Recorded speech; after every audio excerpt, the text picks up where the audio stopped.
Es docente de nuestra universidad, ¿cierto? Y lo que nos contaba antes de empezar, fue periodista de Radio Cooperativa en plena época de la dictadura.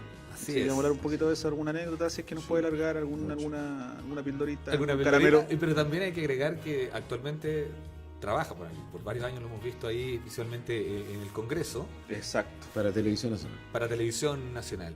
Así que, Estamos con el señor Fidel Ollar. bienvenido, Fidel. ¿Qué tal? Muy buenas tardes también a todos los oyentes y bueno, lo que quieran preguntar, agenda abierta. ¿Cómo llegaste al periodismo? Ese ha sido un camino bien particular. Yo primero estudié ingeniería, estudié ingeniería en la Universidad Católica, estudié un año. Me fue horrible, me fue pésimo, a pesar de que me había ido muy bien en el colegio. Yo nunca había tenido un conflicto vocacional. Me gané el premio de matemáticas del liceo y me fue bien en la preaptitud que se llamaba en esa época. Entré sin ningún problema en la escuela de ingeniería y estando en la escuela de ingeniería no me gustó. Me proyecté 20 años en esa pega y dije, no, esta cosa no me gusta, me empezó a ir mal y finalmente me fui a la universidad. Mi madre se desmayó, quedó la escoba, me quitaron la mesada, porque además estaba todo planificado en la familia para que yo fuera ingeniero. Exacto. Y cuando yo dije la palabra periodismo, quedó la pelotera. Me imagino. De hecho, mi madre me decía, pero ¿cómo vas a estudiar periodismo? Son todos unos vividores. Así decía mi mamá, que era una mujer conservadora maravillosa, y tenía razón.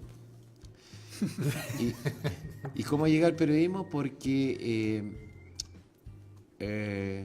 tenía una polola, esa polola tenía una hermana, y esa hermana pololeaba con un estudiante de periodismo de cuarto año, Ya. don Celso Rojas Morante. Ya. Y empecé a hablar con mucha gente de distintas carreras y me tincó. Yo nunca había preparado la prueba especial de historia, nada.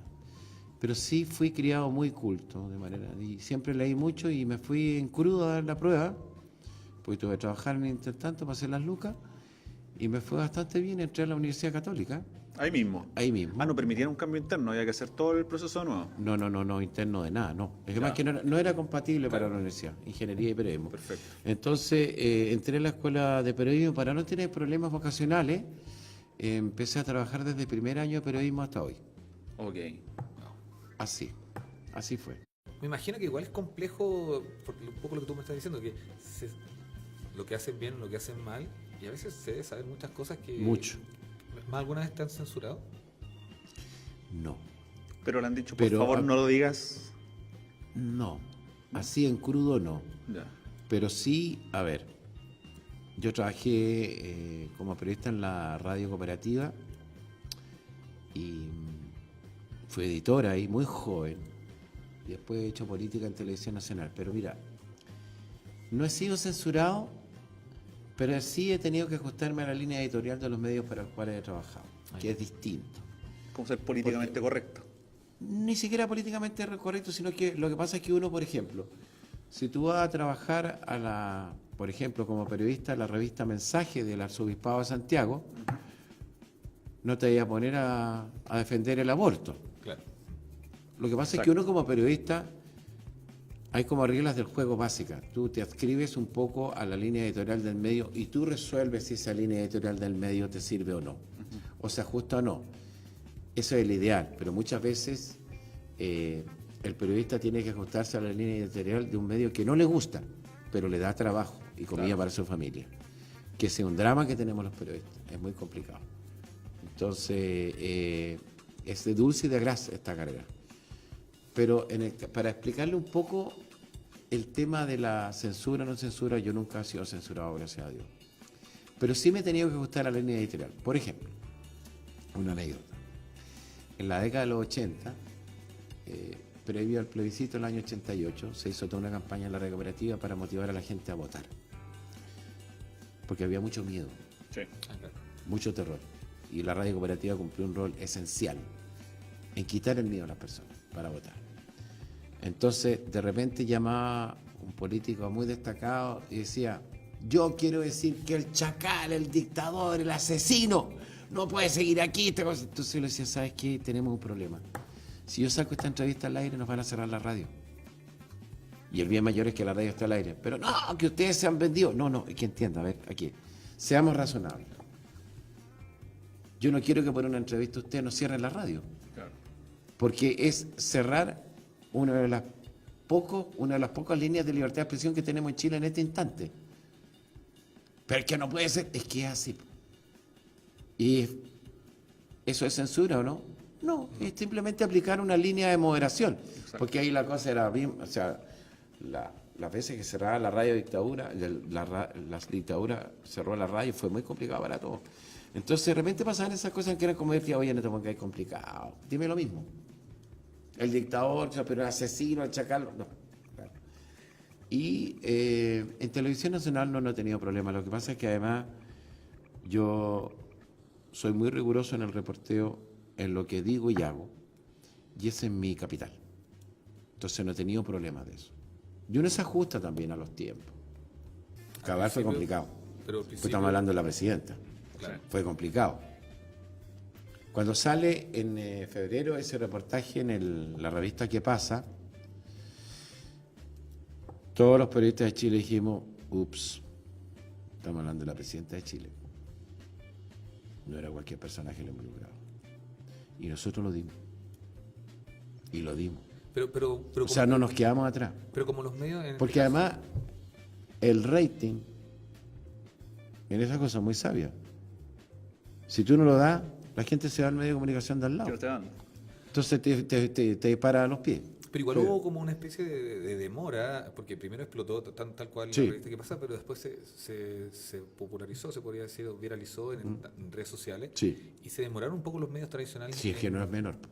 en manifestar. Además Sí, que están no, en no, pleno es que caso de momento Penta. hay ciertos rangos. Ya. Estamos hablando de la presidenta de Chile. y por lo mismo, entonces, pero A veces hay una demora de todos los medios. ¿Eh? Y yendo un poco a la actualidad y acá en la política sí. más nacional, porque tú cubres el Congreso Sí, principalmente. las cosas políticas. Eh, Política en general, pero la información del Congreso, que en realidad son las informaciones de todos los sectores periodísticos. ¿Cuál es tu opinión con respecto al Congreso? A la gente que está en el Congreso en la actualidad y por qué es tan mal mirada por la sociedad. Porque se lo merecen. ¿Sí? Sí. Mira. Y si lo dice alguien que ha convivido 20 y tantos años con Sí, ellos, sí, porque O sea, exacto. Es que ¿sabes lo que pasa? Hay un antes y un después. De hace 3 años, 2, 3 años. Históricamente, desde la época de las cavernas, de Adán y Eva, nunca los políticos han tenido buena imagen. Yo no recuerdo alguna vez que los políticos hayan tenido buena imagen. Pero resulta que con los casos de corrupción, Penta, Sokimich, resulta que se está probando que esa corrupción no era una imaginación, existía. Existía la coima. Y uno ve a distinguidos hombres y mujeres de la política que, pero por Dios, ¿de qué estamos hablando?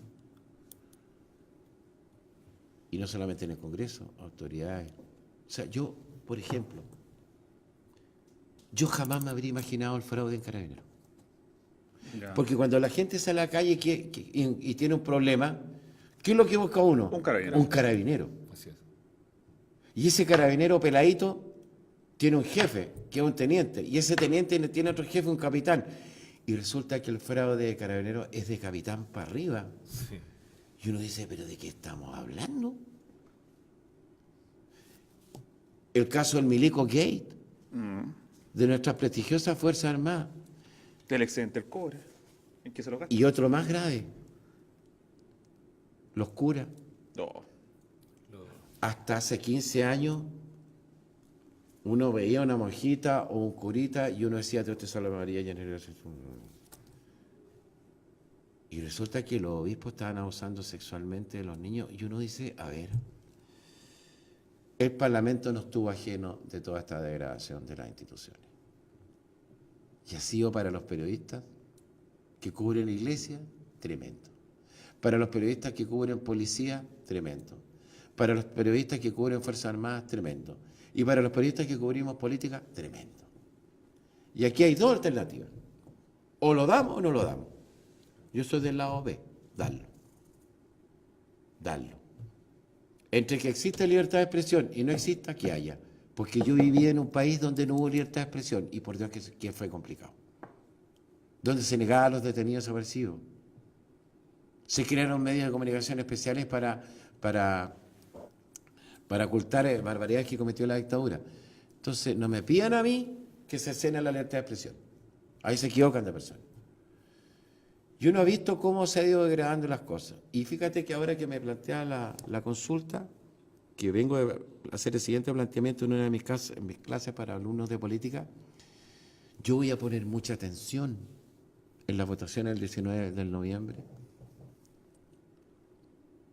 ¿Qué pasa si sale elegido un político corrupto? ¿Es la raza la mala? Con respecto a los mismos noticiarios y la crisis también que tiene el Canal 7, en este caso TVN, Sí. ¿cómo crees que pueden salir de eso y cómo vislumbra el futuro? Porque tú también mencionaste que los noticiarios van un poco a la Sí. baja, aunque todavía se mantienen dentro O sea, todavía la gente se sigue informando por los noticieros, por la televisión. Sí. Pero el poder de las redes sociales es cada día mayor. El problema es lo que se llama la posverdad. Claro. Para que entiendan los señores auditores, ¿qué es la posverdad? Es aquellos mensajes que entran a Facebook, Instagram o WhatsApp o cualquier red y que no son ciertos. Les voy a contar una anécdota personal. Hace 2 años me tocó recibir una llamada en el canal, 7 de la tarde. Hola, buenas tardes. Yo quiero denunciar que están colapsadas las bombas de benzina acá en el sector oriente de Santiago. Colapsadas las bombas de benzina. Sí, aquí hay una fila de 2 cuadras. Después suena otro teléfono. Y todos dijimos, oye, ¿qué está pasando? Y oye, están llamando acá de Lampa y colapsaron todas las bombas de benzina de Santiago en 1 hora. ¿Y qué había pasado? Un pelotudo puso un WhatsApp que había problemas de abastecimiento de benzina en Santiago. Y era falso. Era falso. Y la gente como la tecla reenviar. Al tiro, automático. O sea, viralizó. tú sabes cómo la viralización es geométrica. De 10 mensajes, cada uno de ellos 10 son 100. De 100 son 1000 y así 100.000. Sí. Y colapsó todo. De hecho, me llamaron, me dijeron, un amigo, oye, vaya a venir, pero venir, oye, esto es mentira. Hubo que sacar a la gente de la ONEMI, de la superior. Oye, esto es falso, es falso. Pasó hace poco con el temblor del 28 Claro, de 8. entonces el tema es el siguiente. La gente está viendo, escuchando y leyendo menos serios, Sí. y se está entregando a las redes sociales con este agravante. Tu labor como docente, ¿cómo ven las nuevas generaciones de periodismo? ¿Es totalmente, me imagino, distinta a tu generación? Sí, y a la generación? sí. ¿Ha cambiado? Sí. ¿Ves que son o todavía o están siendo muy superficial? Porque mi visión, con lo que yo he visto de estudiantes, está como muy superficial. He Sí. visto que ya quieren solo tele o quieren... Pero es que vienen de una educación fracasada. El problema que tenemos los profesores universitarios hoy día es que tenemos que suplir 12 años de mala educación, po. Sí. En todas las áreas, pintura, arqueología, medicina. Entonces, hay que hacer un trabajo enorme. Pero mira, yo a veces me he preguntado por qué sigo siendo docente. Porque siento que estoy aportando con un granito de arena a esta meta que tengo. Si yo logro formar nuevos periodistas, esos nuevos periodistas van a ser nuevos combatientes contra la ignorancia, que es mi batalla personal.